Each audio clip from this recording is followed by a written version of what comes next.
Hi, welcome back to my decorating series. This week we are going to start in the peaceful meadow, and we're going to start with the orchard slash farm area. So the first thing I do, now that we're decorating outside, I'm trying to figure out a rhythm, is clear the area, but then I want to look at pathing. So just like in the plaza, I want to look at the pathing and see if I want to do the same pathing because it's kind of like continues from the plaza area, or if I want to change it. And I do decide that I want to change it, but I also want to look at some options that I have for the various fruit trees and bushes.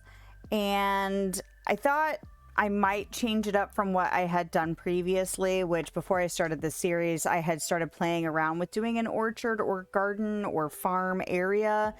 And although I audition a lot of the other pathing, I do go ahead and stick with kind of this mulch looking pathing for underneath the trees and bushes, because the brown tones and the fact that it looks like earthy really goes with the little brick border thing that goes around the plants themselves. But I do want to do some stone pathing for kind of the major throughways in the meadow. Now, the meadow is significantly larger than the plaza was. So although I was originally looking at doing just a couple of videos per biome, I think after my experience getting into this biome in particular, I'm gonna have to just gotta be flexible about it, because this segment, I guess, of the meadow does take me a lot longer than I had anticipated, and I start to feel overwhelmed and a little I don't know, I guess overwhelmed is probably the best way to describe it. But I start out strong with, okay, I need paths, I need to block things out, and I kind of need to figure out like what I want to do about blocking off the different kind of farm gardening areas. So I'm looking at walls. I'm also looking at transitions or ways to transition from the different walkways. I kind of wish you could have the walkways butt up against each other and kind of merge together at the edges. They really don't do that. So although I'm sure people have figured out better ways than I have necessarily to kind of make these transitions work, or maybe they just live with the fact that if you want to run two different kinds of paths next to each other, you're just going to have this strip of whatever the ground is. So in this case, it would be the grass in between. But I didn't like how that looked, so I did spend some time trying to figure out how to make the walkways transition to the more earthy pathing that I wanted to use around the plants themselves. So after I figured out some options for how to deal with that, I decided to go ahead and run along at least one side of the meadow. Well, no, I guess I do both sides. I'm trying to block out what I think the major pathways could be if I did like the most direct routes. And so still feeling pretty confident at this point, and still kind of going, okay, these are the steps, this is the basic way to get there. And I may not be decorating all of these spaces yet, but I kind of want to get a good sense of like some of the big areas I have to work with, because I know I've got a lot of plants to work with, and I know I want to put probably a farming area in here or gardening area in here. So I need to know what segments will work for all of the trees, all of the bushes. And then I also use Ancient Gardeners from the Eternity Isle expansion to farm with. So I definitely want to have some big chunks of area that can be wholly dedicated to all of these different types of plants and food production. So now that I have gotten a good sense of some of the biggest areas, those are the areas I want to utilize for the orchard. And is it still an orchard if it's just bushes? Anyway, I decided to separate out the trees from the bushes because I want to break up the space. I don't want everything to run together. And originally I was going to kind of block off the orchard area with some taller walls, the magnolia set, but I put it down and then I was like, well, do I like that? And so I kind of dickered around, and then I'd completely forgotten about the trellises. So I decided to craft up some more of those. I like that they're open. I like the fact that they have greenery growing on them, but I do like the fact that it still feels like I'm blocking off the space. So I do start going through and laying everything out and trying to think, do I need multiple entrances? How hard is it to get into the space? Am I going to be frustrated if there's only one archway? I don't know. I'm really big on gameplay, so having access to things that I'm going to do regularly, such as harvest fruits, is very important to me. And so now that I have kind of gotten a sense of, okay, this is kind of the spacing I need, this is what it looks like when it's just the trellises by themselves, I start playing around with, okay, how much space do I actually have so that I can kind of space things out evenly, make them make sense.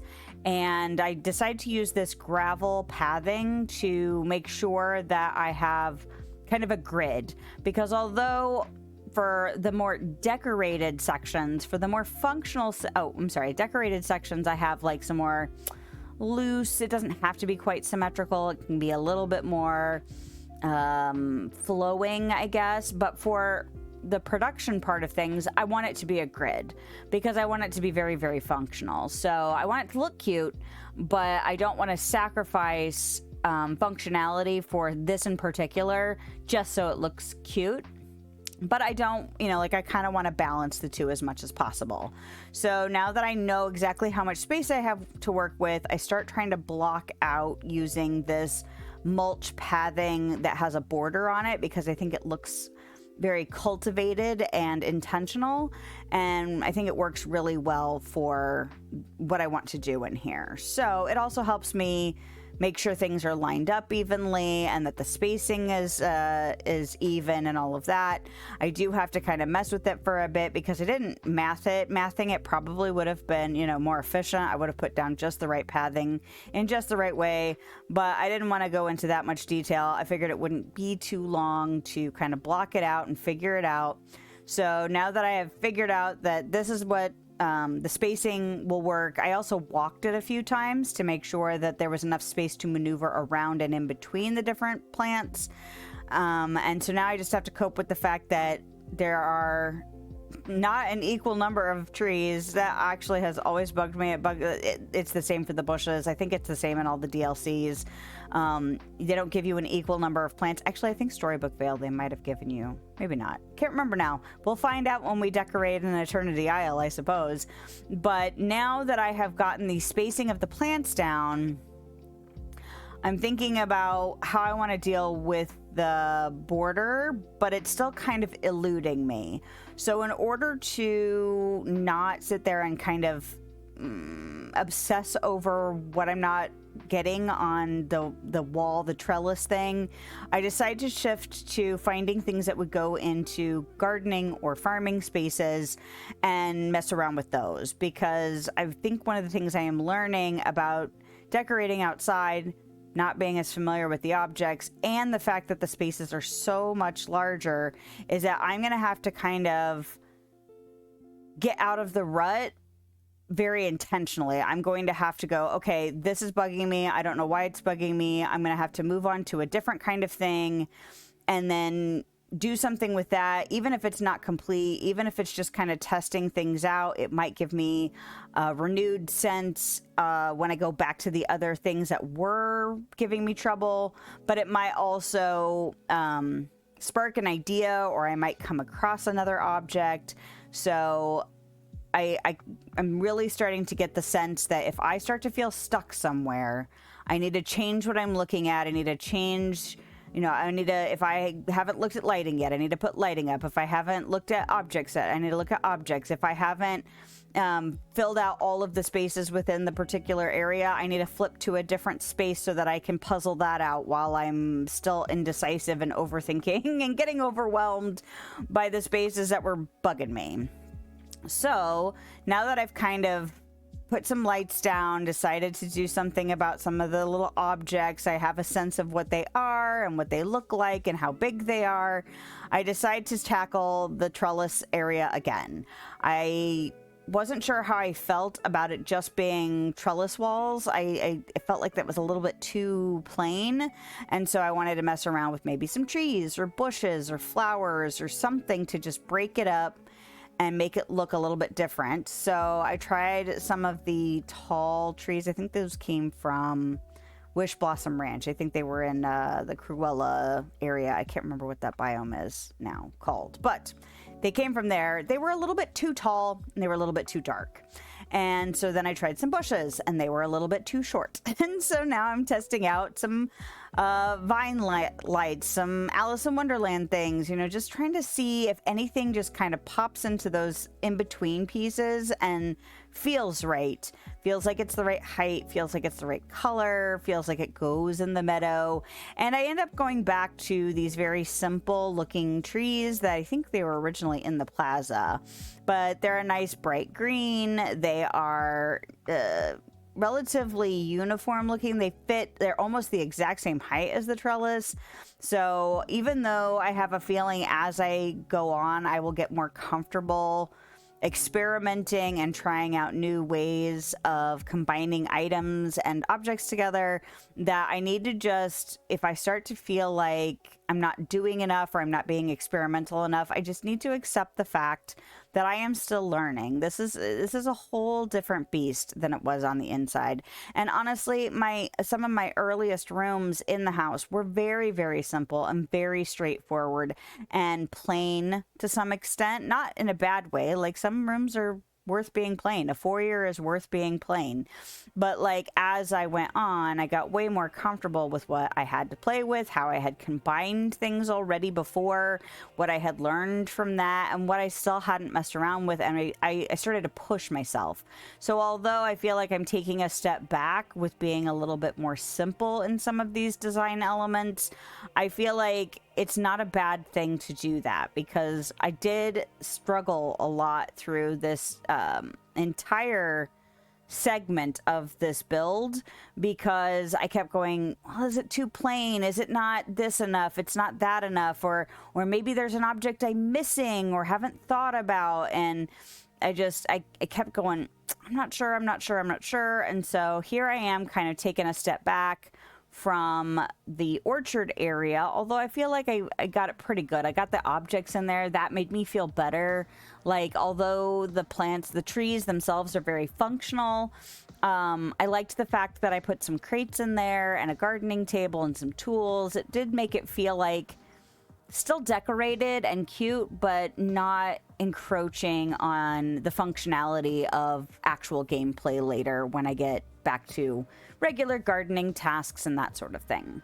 So because I felt like it was done enough to step away from it, I decided to go ahead and start tackling where I wanted to put my actual gardening area.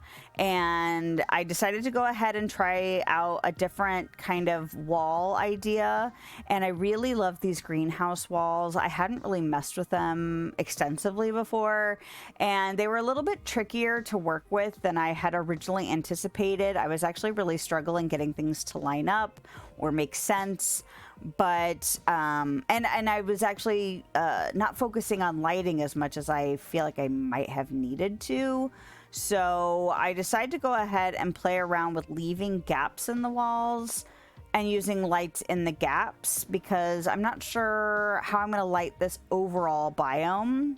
And spoiler alert, I didn't figure it out before the end of this decorating session. But one of the things I ran into, and I wasn't expecting, was that the ancient gardeners they clip to specific grid piece. Like, they don't go on, like, there's like squares and then there's like half squares, and a lot of things go into the half squares. And they turn on like an 8-point turn. The ancient gardeners do not do that. So I originally put these walls down thinking, oh, these walls can go here, and then realized the ancient gardeners would not be tucked into the corner. So I had to change my spacing, which is fine. It's part of the learning process, but it was just interesting that it wasn't something I had anticipated. I knew they didn't turn on an 8-point turn because they do have to follow like the gardening rules. So you have to be able to like dig holes and have things like it's an automated thing. If you pay Mist for the automated stuff, then, you know, they can dig holes for you and plant vegetables and pick vegetables and all of that, or whatever you plant, the seeds. But that limits how flexible the pieces are in relation to like the decorating mechanics. So now I'm just trying to figure out spacing in here. And instead of doing what I had been doing with the Ancient Gardeners before, which is I put them all kind of back to back to back and had the gardening kind of around it in, not really a circle, but in a square around the gardeners themselves, I decided to make the space a little bit larger and give kind of a centralized pathing in here and just see how it goes. It may drive me nuts to actually garden this way. I really don't know, and I won't know until I garden in earnest. But I did want to change up the stuff I had been doing just for experiment's sake. Like, I don't know how it's going to be. For all you know, the next time I'm farming, I'll go, nope, I hate it, and I'll flip it around, and the next time I decorate, you'll be like, oh, she must have hated that and changed it back. But for now, I wanted to kind of push the balance between function and aesthetic, I guess. And so now I'm trying to figure out what can go in the middle. I actually really wanted to put some kind of covered something in the middle. The only problem is that ideally I would have used that glass greenhouse gazebo piece, but it doesn't fit. If I wanted to expand the building, I guess I could have tried to figure that out, but I didn't want to do that. So instead, I just leave it open. I actually started messing around with these beams. If you watched my interior decorating videos, you know how much I fell in love with all of the beams. But the big problem is they're not really designed to work where they intersect in multiple directions. They don't do perpendicular very easily. So I decided to scrap that idea. And so now, because I'm getting a little, I guess overwhelmed is still the correct word. I start overthinking, like, what can I do in here? And it start feeling like I was just not making any progress. I decided to just throw some other gardening related things in the wall side of the centralized kind of X path thing.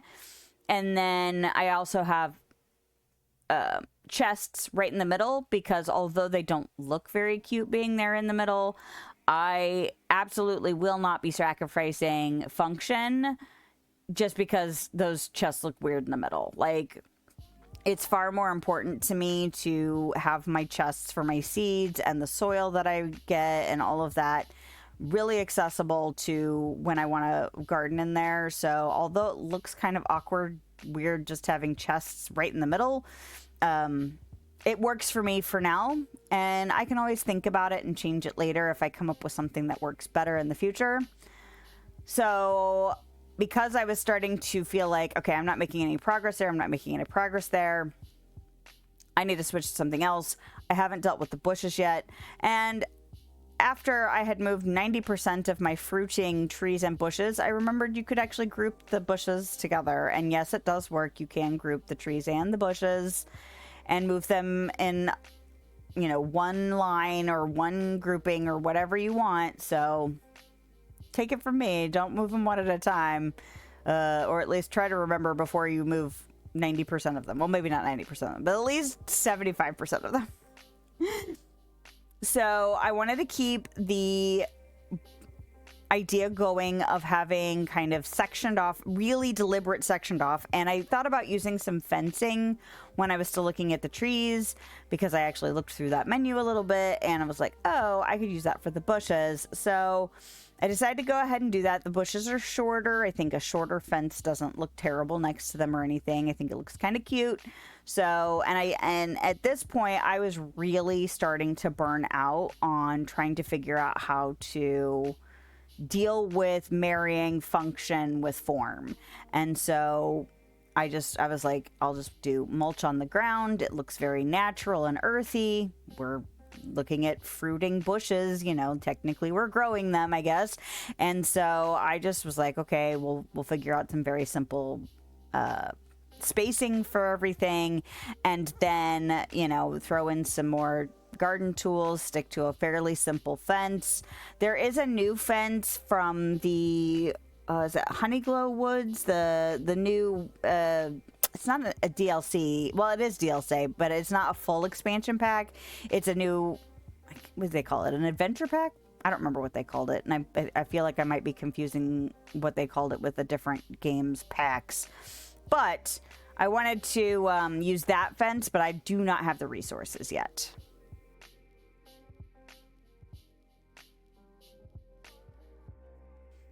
All right, well, let's go over there and check it out.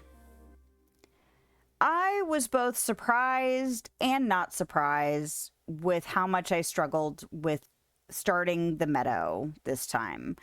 And although in an ideal world, I would split each biome evenly into a couple of different decorating videos, I think the Meadow at least is going to take me probably 3. Because as I have sat with the results that I have achieved in this particular week's video and what is yet to come and what still needs to be done, I have this sense, and I could be completely wrong, as I dive into the second half or second area of the Meadow, I might feel totally inspired and things might flow a lot easier. But I kind of suspect that I might do like the big pieces for the second area or the other area here, and then leave the finishing touches to a third video. But time will tell. I was really getting overwhelmed, and I think part of it was because I was really struggling with balance of function and form, and just my general level of discomfort when it comes to decorating outdoor spaces. I still don't feel really confident in it yet. I still don't think that I'm familiar with the objects enough yet. And I think that because I'm worried about missing things that I could use, that I scroll and scroll and scroll and run into just overthinking everything too much.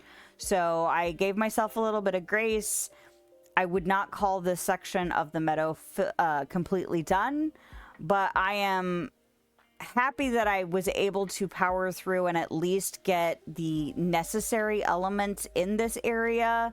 And we'll just continue on next week and see what comes of it. And if it turns into more than 2 videos per biome, then so be it. That's it for today's decorating adventure. If you liked this video, a thumbs up is a great way to let me know, and a subscription will keep you up to date on my latest shenanigans. If you want to hang out with me live, I stream on YouTube and Twitch on Thursday evenings and middays on Sunday. I hope you have a lovely day, night, time, wherever you are, whenever you are. And I'll see you next time.